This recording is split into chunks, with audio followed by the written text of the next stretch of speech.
So today we're celebrating the Solemnity of All Saints, and saints are, perhaps to make it obvious, people who have arrived at, who have attained the goal of Christian life, and that goal is eternal life with God.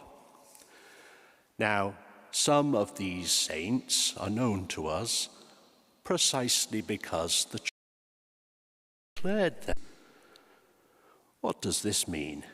Well, it doesn't mean that human beings become gods themselves, should we be fortunate to heaven. Rather, the sense is we will be divinized, as the Church's authors called it. This divinization consists in doing what God does, and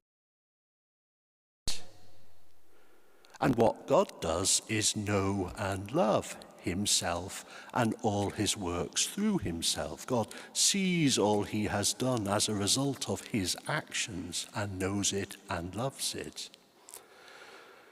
So being divinized must at least include having a this knowing and loving, God's knowing and loving. Yet in order to experience a share of God's knowing and loving, our intellects and our will need to be fortified by God's help. And that help is the light of glory, the glory of God visible to the Beati, the saints. So this combination of having a of knowing and loving, and our faculties being elevated by God's help, that is essentially the goal at which aims at. That's what we're directed towards, and that's what we're hoping to end up at.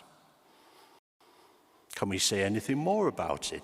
Well, it's not just an abstract idea. It is ultimately supposed to make us happy as it is possible for a human being to be.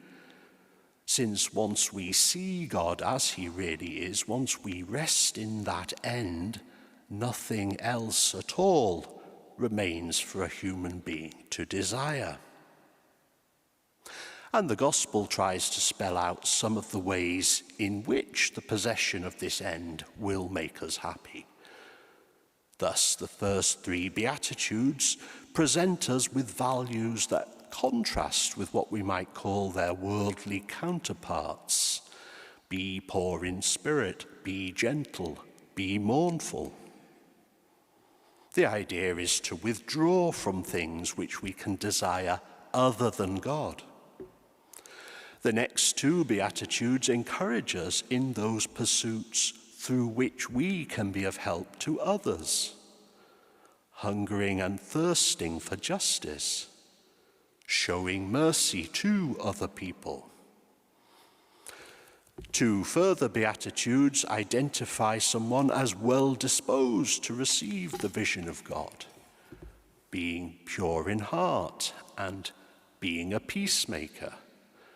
And then I suppose the final Beatitude reinforces and recapitulates what has already been said.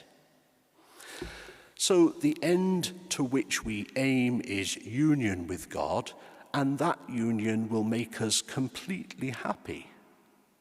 Some of the ways in which it does this are continuous with our earthly life, our living of a faith-filled and grace-fueled life, we might say. Other ways in which our final union with God will make us happy are discontinuous with our life. But how do we achieve all this? Well, it's not something we can do entirely under our own steam. We need God's help here and now, which help is offered through grace. And though at times we may fall off track, we may fall away from this life, the possibility of return is always there through confession. All we need is a contrite heart and turn to God. We'll never be turned away. But perhaps the most important thing for us to remember on this solemnity is the great number of people with God now, most of whom are not canonized saints. They are our examples, and if those people can follow the path to eternal life, then with God's help so can we, and we should keep that in mind as we go about our daily business.